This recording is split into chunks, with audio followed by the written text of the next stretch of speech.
How's it going, everybody? RazingHel here, and today I'm going to be talking about my thoughts on the character Wheeler here so far. If you haven't seen Wheeler yet, she is currently only available if you're playing the beta version of Don't Starve Hamlet. So, who is Wheeler, and what does she do? Well, first off, she's a character that is unlocked with experience. She's kind of currently at the end of this entire roster of characters in terms of experience required.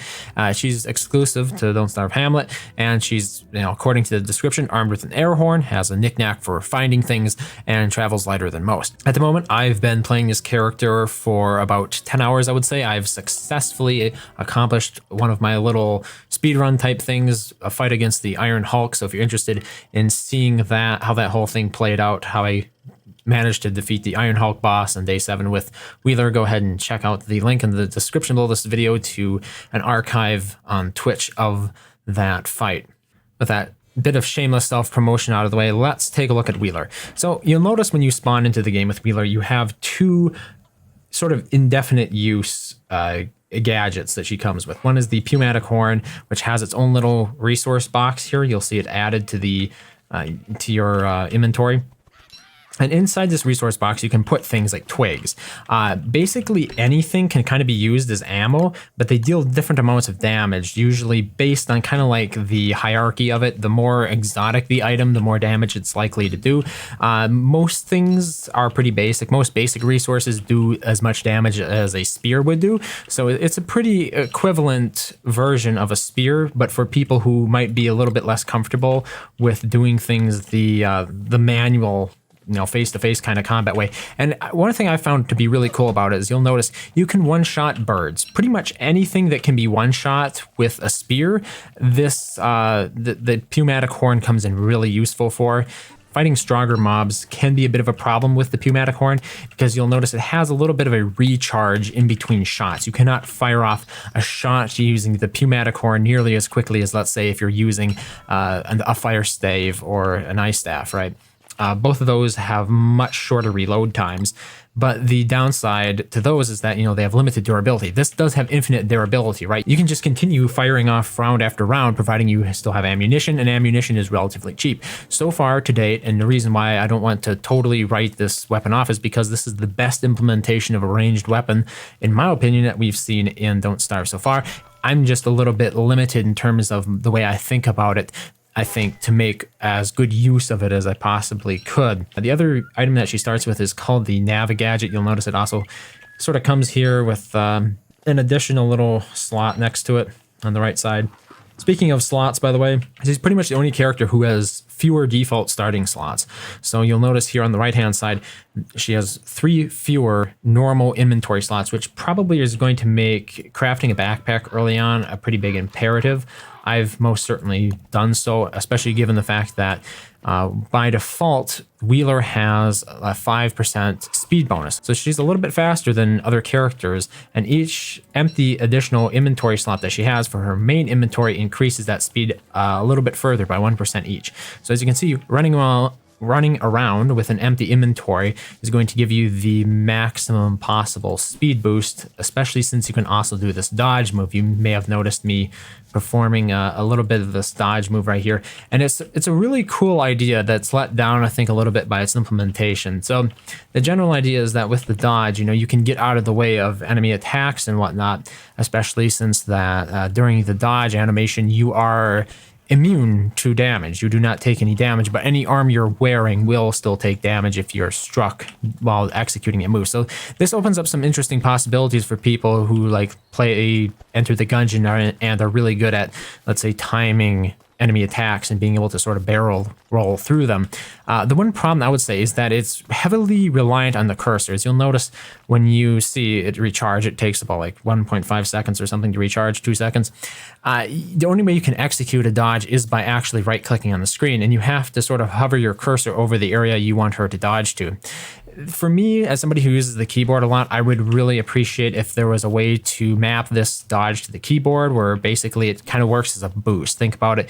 You're usually pressing 1 or 2 keys on the keyboard, WASD, to move around. And if instead of having to click to dodge, you could just press a keyboard command and sort of, or a key combo, and the character would sort of boost or dodge in that direction, I would find it to be a lot easier to control. So much of the time when you're fighting, what will happen is just random stuff will get in the way, as especially happens in more crowded environments like the jungle.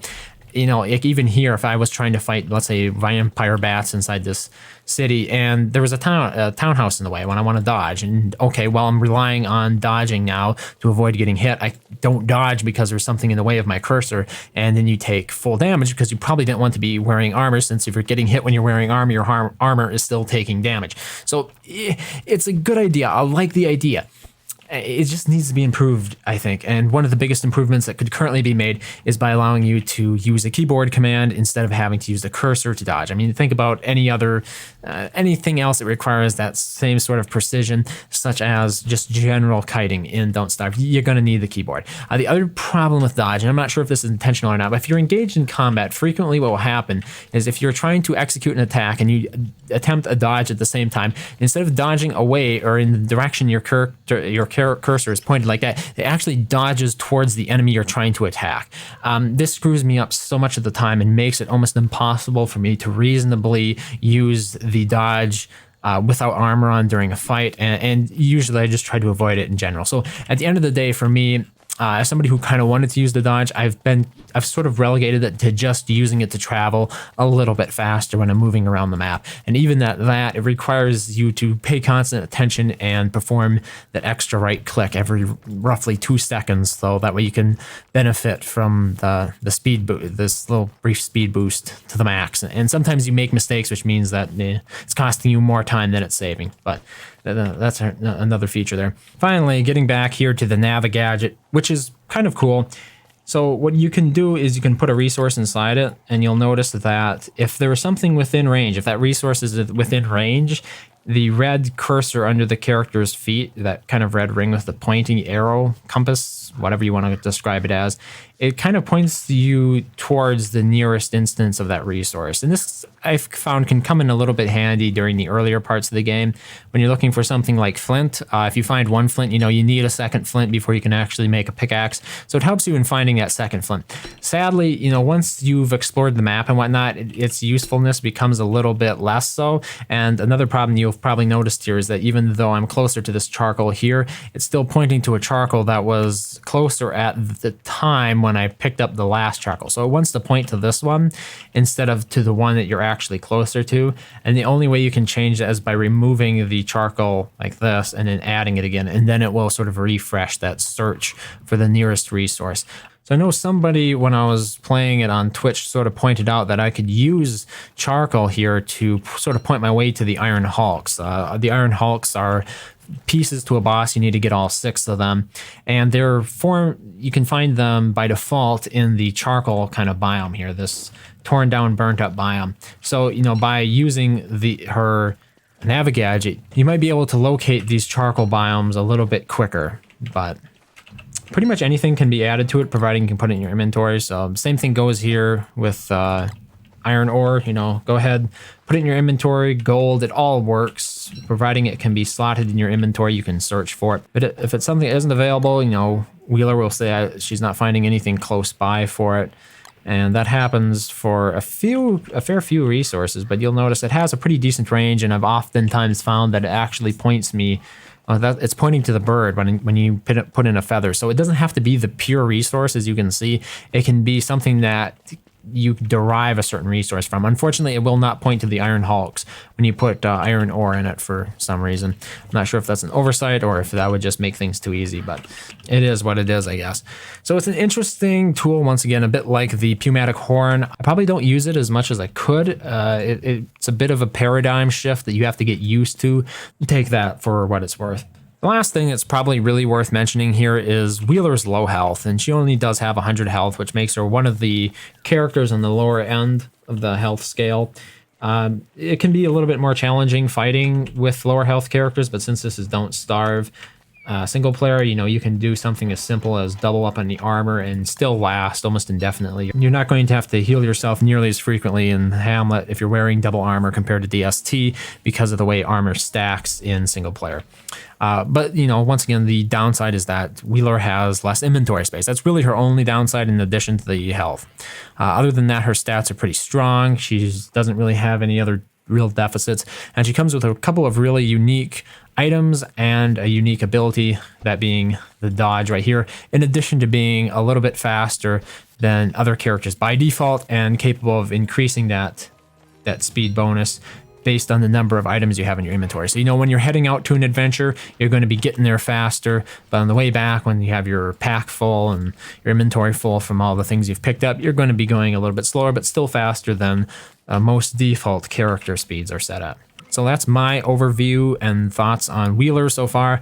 I think she holds a lot of potential, but even after 10 hours of play, I kind of feel like I still haven't fully realized the full potential of her unique abilities. Now, Wheeler was introduced into the Hamlet DLC with another character called Wagstaff, and if you're interested in seeing some of my thoughts on him, I'll have a link in the description below this video as well. Be sure and check that out if you're looking for another fairly nuanced character that's been added in the Hamlet DLC. Thank you very much for watching as always, and I hope to see you next time.